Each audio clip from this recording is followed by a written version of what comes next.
नमस्कार दोस्तों, आप सुन रहे हैं मेरी कहानी मेरी जुबानी। कहते हैं ना दोस्तों, प्यार करना खता नहीं है, बस प्यार को अंजाम देने से लोग खफा हो जाते हैं। आज कुछ यूँ स्टोरी सुना रही हूँ आपको। कहानी बेहद रोचक है, ज़रा ध्यान से सुनिएगा। कहानी जयपुर जैसे गुलाबी शहर की रहने वाली सौम्या की है। सौम्या की एंगेजमेंट हो चुकी है उसके ही बचपन के एक दोस्त से, जिससे वो प्यार नहीं करती थी। पता नहीं क्यों संजीव को सौम्या से प्यार हो गया और संजीव सौम्या के घर वालों से अपने प्यार का इजहार भी कर चुका था। सौम्या के घर वालों को संजीव का रिश्ता बेहद पसंद आया और एक बार में ही उन्होंने इस रिश्ते को मंजूरी दे दी। सौम्या सोचते रह गई कि मेरी शादी संजीव से हो रही है, मेरे बचपन के दोस्त से। खैर, शादी तो किसी से होनी ही थी, फिर संजीव ही सही। बस यही कॉम्प्रोमाइज़ करके सौम्या अपनी ज़िंदगी में खुश है। दोनों की एंगेजमेंट हो गई है और अभी संजीव 3 महीने के लिए अपने दफ्तर के काम से ट्रेनिंग के लिए बाहर चला गया है। सौम्या जयपुर में ही अपने मम्मी पापा के साथ रहती है। अपनी सहेलियों के साथ बाहर घूमने फिरने भी निकलती है। इधर लखनऊ की भागम भाग और भीड़ भाड़ वाली दुनिया में संजय रहता है। संजय शादीशुदा है और एक 4 साल की बेटी का पिता भी है, लेकिन बहुत ही खुशमिजाज और हंसमुख किस्म का इंसान है संजय। संजय के ऑफिस से काम पड़ता है कि उसे 7 दिनों के लिए जयपुर जाना है एक प्रोजेक्ट पर काम करने के लिए। संजय तैयार हो जाता है। संजय की पत्नी गांव की है, उसकी बेटी है और संजय अपनी पत्नी और बेटी से बेहद प्यार करता है। संजय 7 दिनों के लिए जयपुर चला जाता है। इधर सौम्या भी जयपुर में है और संजय भी जयपुर पहुंच जाता है। 4 दिनों तक तो संजय को बिल्कुल ही मौका नहीं मिलता जयपुर में घूमने फिरने का, क्योंकि ऑफिस का काम इस कदर व्यस्त रखता है उसे कि वो जिस होटल में ठहरा था उस होटल के कमरे से भी बाहर नहीं निकल पा रहा था। बस प्रोजेक्ट पर काम ही कर रहे थे। लेकिन 4 दिन के बाद जब 2 दिन ही रह जाते हैं, तब संजय सोचता है कि थोड़ा सा जयपुर पिंक सिटी घूम ही लिया जाए। गुलाबी शहर का बहुत नाम सुना है मैंने, और देखूं क्या है यहाँ पर खूबसूरत, पसंद करने लायक। संजय से उसका फ्रेंड कहता है, यार जयपुर में बहुत बड़ा मेला लगा हुआ है, बहुत खूबसूरत मेला है और काफ़ी जगह जगह से लोग वहाँ पर आए हैं अपने हस्तकला का प्रदर्शन करने के लिए। चलो हम घूम आते हैं। संजय को भी बहुत उत्साह था, क्योंकि जयपुर में वो कहीं भी नहीं घूमा था। इस मेले को देखने लोग दूर दूर से आए हुए थे और संजना भी पहुंची थी अपनी 5 सहेलियों के साथ। गुलाबी सुंदर सूट में सजी संजना लग रही थी बेहद खूबसूरत। एंगेजमेंट हो गई थी तो एंगेजमेंट की रिंग भी पहनी थी और दोनों हाथों में भर भर कर उसने गुलाबी चूड़ियां पहनी थी। पैर में मोटे से पायल पहने थे, इसलिए संजना चल रही थी तो एक छनक रही थी, एक आवाज़, छन छन की आवाज़, जो उसकी चूड़ियों और पायल की थी। संजय मेले में पहुंचता है। मेला बहुत आकर्षक है, बहुत ज़्यादा भीड़ है और काफ़ी लोग हैं।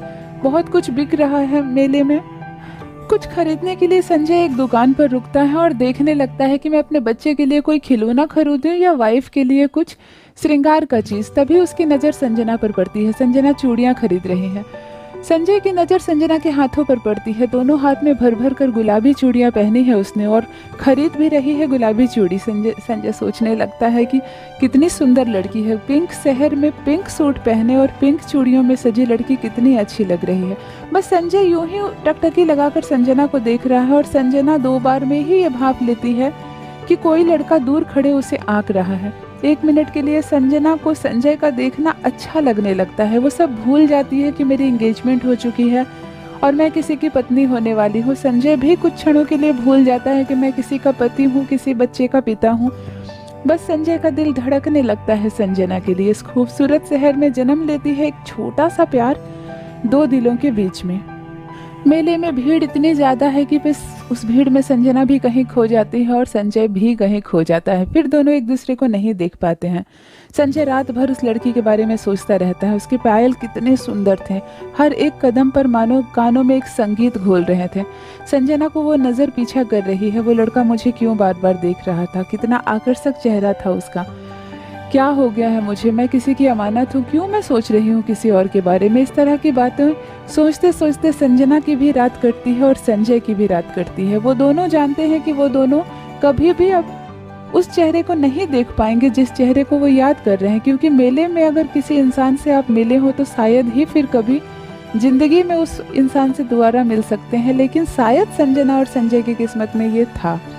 संजय का आखिरी दिन था और उसके फ्रेंड ने कहा कि यहाँ पास में ही एक पुराना और पौराणिक किला है, उसे देखने के लिए लोग कहाँ कहाँ से आते हैं। सुना है राजा रजवाड़े के ज़माने का है, चलो ना हम देख आते हैं। संजय भी सोचता है लखनऊ जाने के बाद फिर मैं ये सब कहाँ देख पाऊँगा, चलो। संजय रास्ते में बस में बैठा है और पूरे रास्ते उस लड़की को याद कर रहा है जो मेले में है। संजय मन में सोच रहा है, बहुत सुना हूँ मैं दुनिया गोल है और घूम फिर कर हम किसी इंसान से दूसरी बार मिल ही लेते हैं। क्या मेरी जिंदगी में यह दिन आएगा कि वो लड़की फिर मेरी आंखों के सामने आए। इधर संजना के पूरे परिवार और उसकी 3-4 सहेलियां ये प्लान करती है कि वो उसी पौराणिक किले को देखने चलते हैं, क्योंकि संडे का दिन है और संडे को बहुत भीड़ होती है वहाँ पर। संजना भी एक बस में बैठी है और बस की खिड़की से बाहर झांक रही है। संजना के खुले बाल हैं और उसके कान के झुमके उसके बालों से टकरा रहे हैं। उससे भी एक छनक हो रही है। संजना को बहुत अच्छा लग रहा है। मन में बस वो यही सोच रही है कि क्या वो लड़का फिर मुझे देख पाएगा, क्या मैं देख पाऊंगी उसे। क्यों सोच रही हूँ मैं उसके बारे में, कौन है वो, क्या नाम है उसका, मुझे कुछ मालूम नहीं। क्यों धड़क रहा है मेरा दिल उसके लिए। बस संजना यही सोचते सोचते सफ़र काट रही है। सफ़र ख़त्म होती है और उस पुराने किले में संजना और उसकी कुछ सहेलियां पहुंचती हैं। आधे घंटे के बाद ही संजय भी अपने दोस्त के साथ पहुंचता है। किला काफ़ी बड़ा है और गोल है। इस छोर से उस छोर कोई पहुंच जाए तो उसे फ़ोन करना पड़े, क्योंकि आवाज़ नहीं जाएगी, इतना बड़ा किला है। संजय से उसका दोस्त बिछड़ जाता है। दोनों किला के 2 कोने पर घूम रहे हैं। पौराणिक चीज़ों को संजय बहुत गौर से देख रहा है। भला राजा रजवाड़े ने कितने मेहनत करके इस किले को बनाया होगा।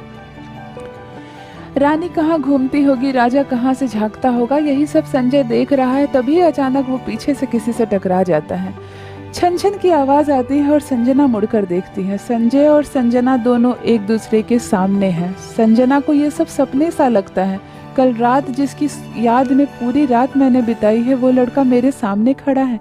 संजय भी हैरान हो जाता है कि क्या सच में दुनिया गोल है और ये लड़की मेले से ठीक मेरे पीछे यहाँ तक आ गई। दोनों हैरान रह जाते हैं और दोनों एक साथ ही हंसने लगते हैं। संजना कहती है, आप क्यों हंस रहे हैं। संजय ने कहा, आप बताइए आप क्यों हंस रही हैं। संजना कहती है, मुझे लगा था शायद मैं आपको फिर कभी ना देख पाऊँ। संजय सोचने लगता है कि अच्छा, मैं जो सोच रहा था ये लड़की वही सोच रही है। दोनों एक दूसरे से हाथ मिलाते हैं और एक दूसरे को अपना नाम बताते हैं।